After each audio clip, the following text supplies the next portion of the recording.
ამერიკის ხმა წარმოგიდგენთ ინტერვიუს ამერიკელ კონგრესმენ კონგრესში საქართველოს მხარდამჭერთა ჯგუფის თანათავმჯდომარე ელისონ შვარცთან. Ms. Schwartz, thank you first of all for finding time for interview with us. უპირველესად მოგილოცავთ თქვენ ამერიკაში საქართველოს სათვისტომოს 2010 წლის ღირსების ჯილდოს მფლობელი გახდით. Commitment for free and democratic Georgia. I'm very honored, very pleased to get the award. So. ეს ჩემთვის დიდი პატივია, სულ მოუთქმელად ველი ამ ჯილდოს გადმოცემას. ეს კიდევ ერთხელ უსვამს ხაზს ქართული და ამერიკელი ხალხის მეგობრობას. In one of your interviews. ერთ-ერთ ინტერვიუში თქვენ აღნიშნეთ, რომ იმედოვნებთ, რუსეთი პატივსცემს შეთანხმებას ცეცხლის შეწყვეტის შესახებ და საქართველოს ტერიტორიიდან ჯარს გაიყვანს. ჯარი ჯერ კიდევ მყარად დგას. არსებობს რაიმე ბერკეტი, რომლის გამოყენებაც ამერიკას ამ შემთხვევაში შეუძლია. Well, as you know, the United States and Georgia have a very strong relationship. თქვენ იცით, რომ ამერიკა საქართველოს დიდი მეგობრობა აკავშირებს. ამერიკა საქართველოს გვერდით იყო აგვისტოს ცნობილი მოვლენების შემდეგ. ვიცი, რომ თქვენ კმაყოფილები არ ხართ რუსული ჯარის საქართველოს ტერიტორიაზე ყოფნით. მე ამაზე ბევრს საუბრობდი ომის დასრულების შემდეგ. რუსული მხარე ჩვენს იმედგაცრუებას იწვევს, მაგრამ ეს დღევანდელი ფაქტია, რომლის წინაშეც აღმოვჩნდით და სამწუხაროდ ვერაფერს ვცვლით. განვაგრძობთ საქართველოს გვერდზე დგომას და მათ შორის რუსეთთან თანამშრომლობას იმ იმედით, რომ მოგვიანებით კონკრეტულ ქმედებებს მივიღებთ. ვაშინგტონში ბირთვული უსაფრთხოების საკითხებისადმი მიძღვნილ სამიტზე პრეზიდენტმა ობამამ კიდევ ერთხელ გაუსვა ხაზი საქართველოს სუვერენიტეტისა და ტერიტორიული მთლიანობის პატივისცემას. რა შეიძლება ვთქვათ დღევანდელი ადმინისტრაციის კურსზე საქართველოს მიმართ, ყოფილი პრეზიდენტის ადმინისტრაციის კურსთან შედარებით? ახლანდელი ადმინისტრაცია ყოფილი ადმინისტრაციის მსგავსად აღიარებს საქართველოს როგორც ერთ-ერთ ძლიერ მოკავშირეს. ვიცე-პრეზიდენტის საქართველოში ვიზიტი ჩვენი თანადგომის დემონსტრირება იყო. რუსეთ-საქართველოს ომის დასრულებიდან მოკლე ხანში ამერიკამ ჰუმანიტარული დახმარება გაგზავნა საქართველოში და ამასთან ძალიან ზუსტი პოზიცია დააფიქსირა საქართველოს ტერიტორიულ ერთიანობასთან დაკავშირებით. ჯო ბაიდენი თქვენი დიდი ხნის მეგობარია. მე მასთან პირადად მისაუბრია საქართველოს შესახებ.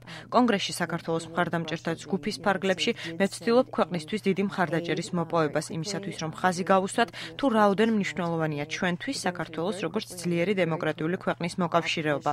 საქართველოს ჩვენს გვერდით არის და ავღანეთში დამატებითი სამხედროების გამოგზავნა ამის დემონსტრირებაა. President Barack Obama resubmitted to Congress the nuclear energy. ახალხანს ამერიკის პრეზიდენტმა კონგრესს რუსეთთან ბირთვული ენერგიის დარგში თანამშრომლობის კანონპროექტი გაუგზავნა განსახილველად. ფაქტის განხილვა 2008 წელს ყოფილი პრეზიდენტის ადმინისტრაციამ რუსეთ-საქართველოს ომის გამო შეაჩერა. როგორ აფასებთ პრეზიდენტ ობამას ამ გადაწყვეტილებას ამერიკა-რუსეთის განახლებული ურთიერთობების ფონზე? Well, certainly, and President Saakashvili was here for the summit. სამიტისთვის ბირთვული უსაფრთხოების შესახებ, რომელსაც პრეზიდენტი სააკაშვილიც ესწრებოდა, დიდ მიღწევად თვლის საერთაშორისო შეთანხმებას ბირთვული იარაღის წარმოების შემცირებაზე. ეს ყოფილი ადმინისტრაციისგან განსხვავებით პრეზიდენტ ობამას მთავარი პრიორიტეტია. მსოფლიო ქვეყნების ამ იდეის გარშემო გაერთიანება ამერიკის ინიციატივით, მაგრამ რუსეთთან ერთად ძალიან მნიშვნელოვანია. ამიტომ ჩვენ გვჭირდება რუსეთთან შეთანხმება ამის გასაკეთებლად. ადმინისტრაციისთვის მნიშვნელოვანია რუსეთის როგორც მოკავშირის არსებობა. ჩვენ არ ვსვამთ საკითხს ან გვინდა ორივე მხარე საქართველოს და რუსეთის ჩვენი მოკავშირე იყოს. ჩვენ განვაგრძობთ რუსეთთან მოლაპარაკებებს მსოფლიოს უსაფრთხოების საერთო საკითხებზე. What can be your estimation? როგორ შეაფასებთ საქართველოს დემოკრატიულ განვითარებას ვარდების რევოლუციის შემდეგ და ამერიკის როლს ამ პროცესში? Well, certainly seeing the growing democracy in Georgia. ჩვენ დემოკრატიის განვითარებას ვადევნებთ თვალს. ის ურთიერთობა, რომელიც კონგრესს საქართველოს პარლამენტთან აქვს, ძალიან მნიშვნელოვანია იმისათვის, რომ დემოკრატიული ინსტიტუტების განვითარებას დავაკვირდეთ. ის, რასაც ამაში ვგულისხმობთ, თავისუფალი მედიის აზრის გამოხატვის თავისუფლებაა. ჩვენ შეგვაშფოთა თავისუფალი მედიის ხელყოფის მცდელობამ. ამაზე ბევრი განცხადება გავაკეთეთ. აუცილებელია თავისუფალი მედიის არსებობა. ეს ნამდვილად გვაწუხებს. ასევე გვაინტერესებს დემოკრატიული ინსტიტუტების განვითარება ერთი პოლიტიკური ფიგურისა ან პარტიის მიღმა, პოლიტიკური უმცირესობის ჩათვლით. ჩვენ ვაღიარებთ უმრავლესობის წესებს, მაგრამ პოლიტიკური უმცირესობის ხმის გათვალისწინებით.